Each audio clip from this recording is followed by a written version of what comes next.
Hi పిల్లలు. ఈరోజు మన కథ అబద్ధాలు చెప్పిన పిల్లవాడు. ఒక చిన్న గ్రామంలో ఒక పిల్లవాడు అడవి పక్కన గొర్రెలను చూసుకునేవాళ్ళు. ఒకరోజు ఆ పిల్లవాడు తోడేలు తోడేలు అని గట్టిగా అరిచాడు. గ్రామస్తులు భయపడి కర్రలు పట్టుకుని పరుగెత్తుకు వచ్చారు. కాని అక్కడ తోడేలు లేదు. గ్రామస్తులు కోపంగా, ఏంటి బాబూ, అబద్ధాలు చెబుతావా అని మందలించి వెళ్ళిపోయారు. మరుసటి రోజు ఆ పిల్లవాడు మళ్ళీ తోడేలు తోడేలు అని అరిచాడు. గ్రామస్తులు మళ్లీ వచ్చారు. మళ్లీ తోడేలు లేదు. గ్రామస్తులు చాలా కోపంగా వెళ్ళిపోయారు. కొద్ది రోజుల తర్వాత నిజంగానే ఒక పెద్ద తోడేలొచ్చింది.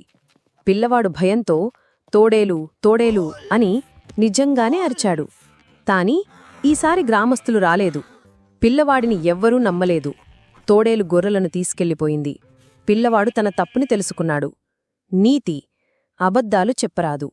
ఎప్పుడూ నిజమే మాట్లాడాలి.